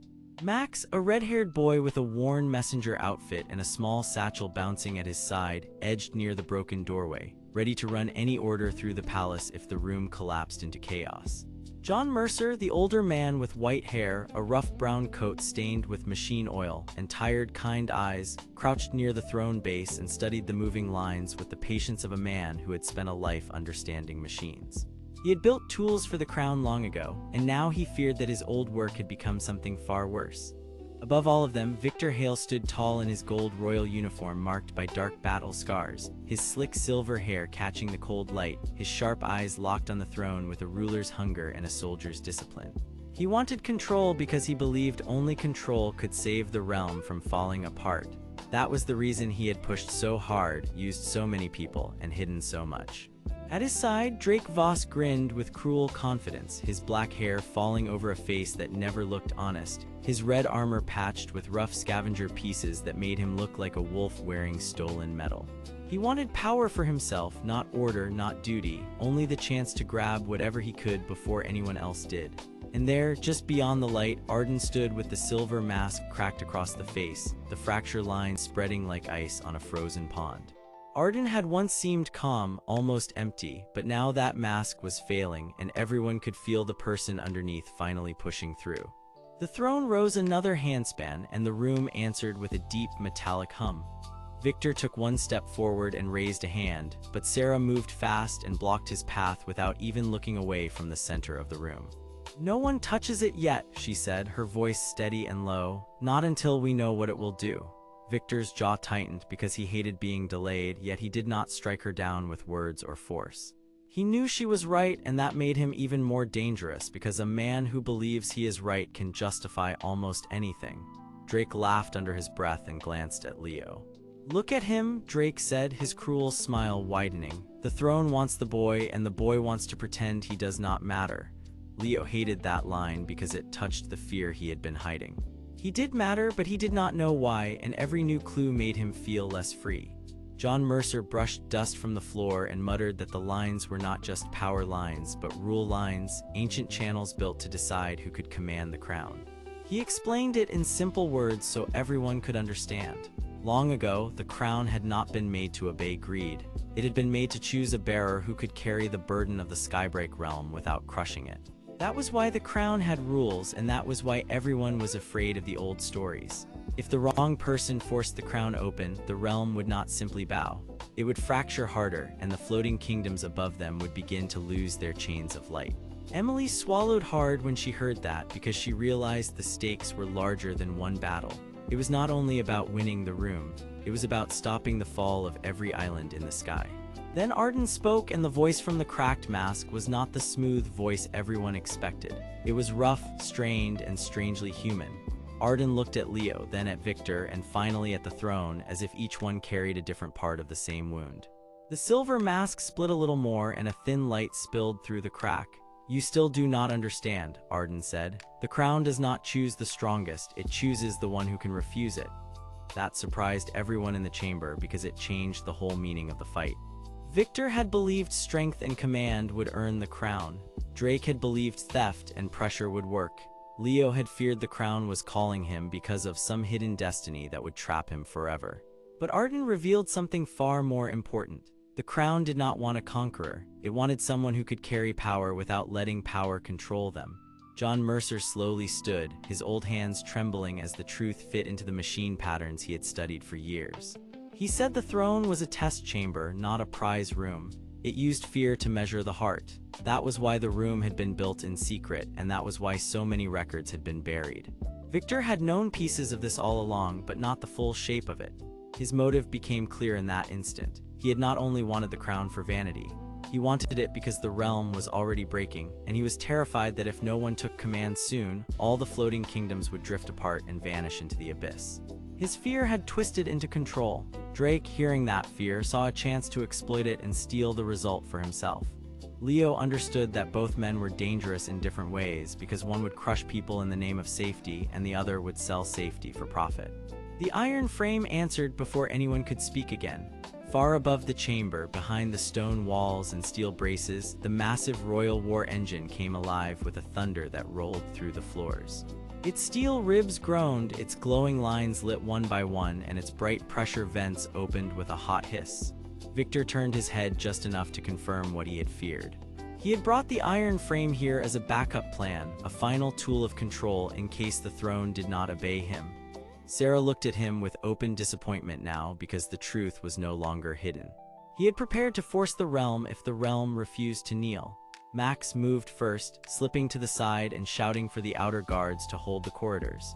His quick feet and stubborn heart made him matter in that moment because he was the only one fast enough to carry warnings before the war machine sealed the exits.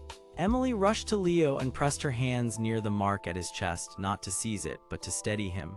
Her healer power was gentle, yet it helped him breathe through the growing pressure. "Do not let it scare you," she said, her blonde hair falling over her face as she focused. "It is trying to test you, not hurt you." Leo nodded, though the strain still shook him. He thought of the people in the floating homes above, of Sarah holding the line, of Max racing through danger, of John trying to decode the old machine logic, and of Victor standing at the edge of a terrible choice. Then the throne finally reached its full height, and the light in the floor shot into the mark on Leo's chest. The chamber flashed white, and for one hard instant everyone saw the same thing inside the glow. The crown was not separate from the throne at all. The throne was the crown's memory, and the mark on Leo was a key left by someone who had expected this exact moment. That was the twist that changed everything. Leo had not been chosen by accident. Someone in the past had hidden a path for a bearer who would come later, someone who would need to learn that the first victory was not obedience, but refusal. Victor stared at Leo and then at the mark, and for the first time his cold face showed real doubt. He had built his whole plan on the belief that power must be seized before chaos won. Now he faced proof that the old world had used a different rule, one he had never been able to accept. Drake saw Victor hesitate and lunged for the moment like a thief at a cracked door. He rushed toward the throne base, trying to grab the nearest control line, but Sarah cut him off with a sharp command and a hard shoulder check that sent him stumbling back. She did not strike him in anger. She stopped him because he was a danger to everyone in the room. John shouted that the sequence was changing and that the throne was now asking for a clear answer from Leo. If Leo accepted control blindly, the crown would chain him. If he rejected it in fear, the crown would collapse and the realm might lose its last stable anchor. Leo felt that impossible choice in his bones. He looked at Victor and saw a man shaped by duty and fear. He looked at Drake and saw selfish hunger. He looked at Sarah, Emily, Max, and John, and he saw people who had risked themselves not for glory, but for each other. That was when Leo changed inside. He stopped thinking like a lost boy waiting for permission. He started thinking like someone who could choose what kind of strength mattered. He lifted his hand toward the light, but he did not reach for the throne the way Victor expected. Instead, he pressed his palm against the glowing mark at his chest and spoke a simple truth that carried through the whole chamber. He would not let the crown own him, and he would not let anyone else own it either. The light burst outward, the throne shuddered, and the iron frame above them released a harsh roar as its control lines began to break. Victor ordered it to hold, but the machine had already started to slip out of command. The chamber floor cracked in bright lines, the walls shook, and everyone braced as the hidden throne split open from the center. Inside, it was another layer of white light, and inside that light was a shape no one could fully see yet, only the promise of a deeper secret waiting below.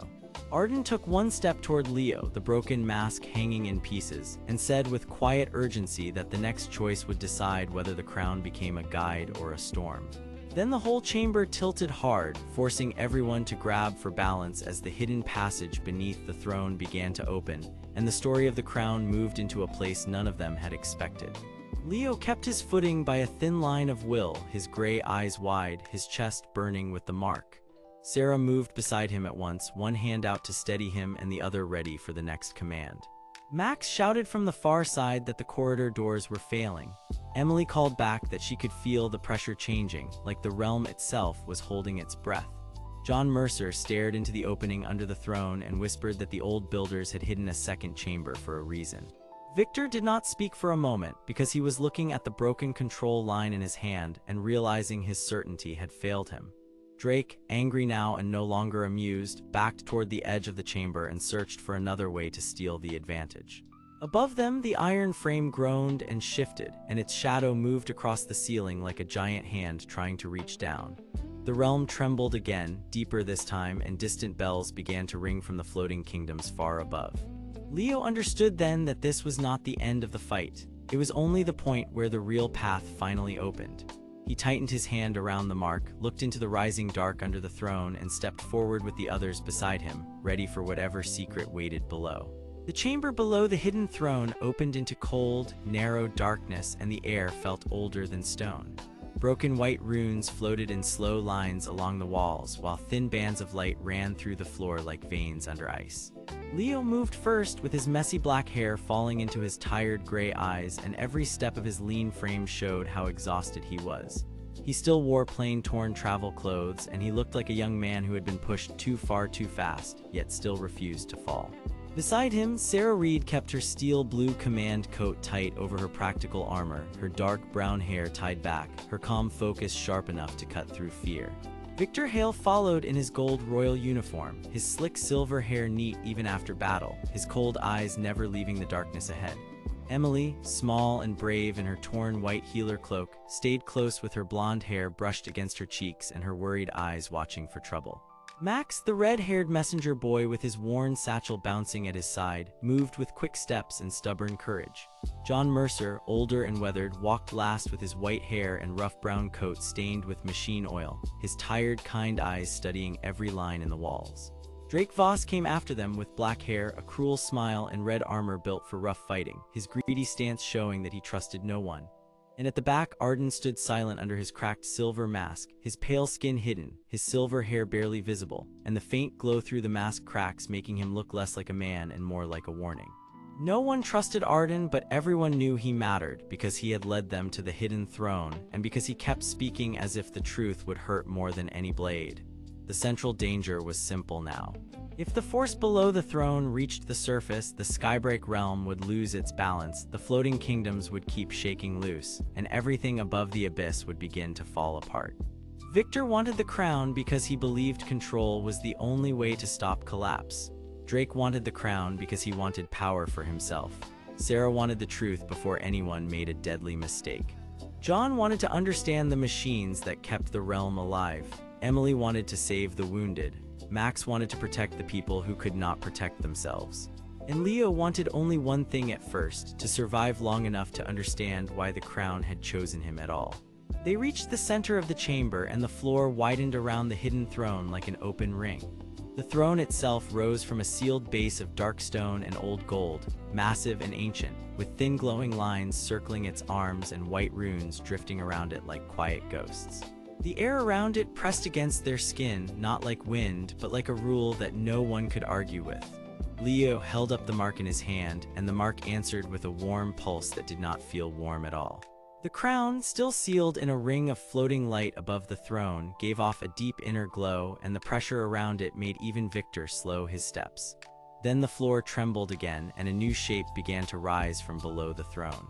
It was not a monster, and it was not a spirit. It was a machine chamber, hidden deep under the throne room, with iron rails, pressure vents, and thick rotating locks. John Mercer stared at it with wide eyes and said the words that changed the mood of the whole room. The hidden throne was not only a seat of rule, it was a control tower for the iron frame. Victor turned sharply because he understood the meaning at once. If the iron frame could be awakened from here, the rulers of old had built a machine that could force the floating kingdoms into line. Drake laughed under his breath because greed always sounds like confidence when it first speaks. Sarah raised her hand to stop him, and Emily stepped closer to Max because everyone could feel the chamber waking around them. Arden did not move at all. He only said that the kingdom had been saved in the past by making the wrong choice, and now it was about to repeat that mistake. Leo looked at him and demanded the truth, but Arden only answered that the crown had not chosen Leo by chance. It had chosen him because the old royal bloodline was gone, and the crown was searching for a bearer who could break the old rule without crushing the realm under it. That was the first real twist, and it landed hard. Victor had always believed the crown belonged to power. Sarah had believed it belonged to duty. But Arden revealed that the crown did not choose the strongest hand. It chose the hand that could carry change without surrendering to greed. Before anyone could answer, the chamber doors slammed shut behind them with a heavy thud that shook dust from the ceiling. A ring of bright pressure vents ignited around the floor, and the iron frame began to stir far below, its steel ribs groaning like a giant waking from a long sleep. The sound rolled through the stone and into their bones. Max grabbed his satchel and ran along the wall to search for a release switch, because he had learned early that small jobs often saved big lives. Emily rushed to help him, her healer training making her notice the weak points in the glowing floor lines. John dropped to one knee near a broken control panel, wiping dirt from a set of old copper switches as he muttered that the machine had been built by smart people with desperate minds. Sarah took command without needing permission, and her voice stayed clear even with danger pressing in from all sides. She ordered Victor to guard the throne, Drake to stay away from the controls, and Leo to keep hold of the mark. Drake gave her a sharp look, but he obeyed for the moment because the chamber was already too unstable for open conflict. Then a hidden speaker in the wall, half broken and full of static, crackled with a voice from long ago. It was the old ruler of the realm, recorded before the fall, and it explained the rule everyone had feared. The crown could awaken the iron frame only if a bearer of the mark stood within the throne chamber, because the two were linked by the same sacred system.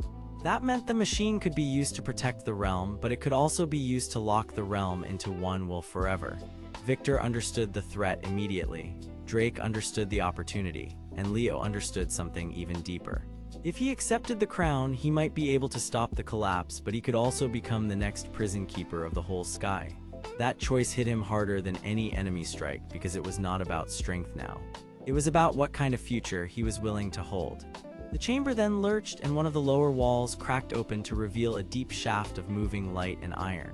Through that opening, they could see part of the iron frame below, massive and terrible, with steel ribs, bright pressure vents, and thick joints shifting as if the machine had heard its name. Far away, above the chamber ceiling, the bells of the floating kingdoms kept ringing one after another, warning that the world outside was still breaking. A second revelation came as Arden stepped into the center of the light, and his mask finally caught enough glow to show the truth behind the cracks. He had not been serving Victor, and he had not been serving Drake. He had been the last keeper of the old machine chamber, the one who had been hiding the full control path because the royal court had tried to use the crown to rule every kingdom from one throne. His motive was simple and dangerous at the same time. He wanted the realm to survive, but he believed survival required stripping away freedom before the people used the crown for another war.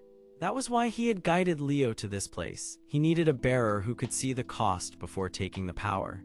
Victor stepped forward then, his cold eyes hard, and he admitted that he had once believed the same thing Arden believed.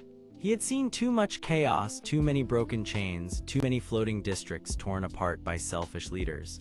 For a brief moment, his stern face softened, and Leo saw that Victor was not cruel for fun. He was frightened of failure, and he had spent years turning that fear into control. Sarah heard that and understood it, but she did not accept it. She told Victor that control built from fear always breaks the people it claims to save. Drake laughed again and reached for the floating crown because he had no patience for lessons when power was within reach. But the mark in Leo before him flared bright, and a wall of pressure threw Drake backward into the floor with enough force to stop his grab. He was not hurt beyond a hard crash, but his smile vanished and anger replaced it. Emily hurried to him anyway because that was who she was, and she would care even when others did not deserve it. Max yelled for everyone to move because the chamber had started to tilt. John shouted that the machine was waking in response to the crown and the mark together. Then Sarah made the hardest call of all. She told Leo that the crown was asking for a bearer, not a ruler, and that he had to decide whether to seize it, refuse it, or reshape the rule itself. Leo looked at his friends, at the shaking chamber, at the iron frame below, and at the sealed throne above. He thought of the floating kingdoms, the fear in the people below, and the weight of a future that could be saved or ruined by one choice. At last, he stepped toward the throne and reached out, but he did not grab the crown. Instead, he pressed the mark to the glowing floor line beneath it, and the old system answered with a sudden flash that split the chamber in white light. The crown lifted higher, the iron frame paused in its rise, and every rune in the room burned as if a hidden gate had just opened somewhere far below. Then the floor behind the throne split apart, revealing a stairway deeper into the dark, where a low voice began to speak from the unseen depths. Leo turned, breathing hard, and all of them looked down into the new opening together, because the real secret of the hidden throne was still waiting under that final stairway, and whatever lived there had just noticed them. The chamber below the hidden throne felt cold and still, like the whole Skybreak realm was holding its breath. Broken stone floated outside the open walls, and thin chains of light shivered in the dark distance.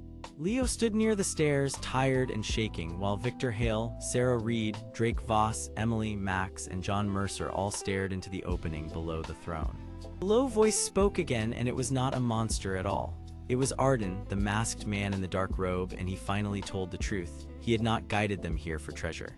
He had come to wake the hidden throne before Victor could use the crown to lock the whole realm under one cold rule. Arden said the throne was a seal, and the crown was not made to control people. It was made to choose a bearer who could keep the realm from breaking apart. Victor stepped forward with hard eyes, and his silver hair caught the rune light. He said order was the only way to save the floating kingdoms, because chaos had already torn too much from the sky. Drake laughed and tried to rush the throne because he wanted power for himself and did not care who suffered. At once, the iron frame groaned above them, still half frozen, and the pressure from its core pushed everyone back as the room shook harder and harder. Then Emily noticed the truth hidden in the runes. The crown was reacting to Leo, not Victor, not Arden, and not Drake. Leo was the one the throne had been waiting for because he had chosen people over fear every time he was tested. His confusion turned into clear resolve, and his tired gray eyes lifted with new strength. He took the crown, felt the cold light settle around him, and walked down the final steps as the voice from below fell silent. At the deepest level, they found an ancient chamber where the hidden engine of the realm slept inside the dark stone. Leo placed the crown into its waiting ring, and the seal sealed shut with a bright flash that sent the iron frame into retreat. The pressure in the room eased, the runes dimmed, and even Victor lowered his head in shocked silence. Arden vanished into the shadows, his purpose complete, while Sarah, Max, John, and Emily rushed to Leo with relief. Leo was still the same boy who had started this journey, but now he understood his place. He did not need to rule by force. He only needed to stand, choose wisely, and protect the people who believed in him. Above them, the Skybreak realm steadied for the first time in years, and the hidden throne became not a weapon, but a promise.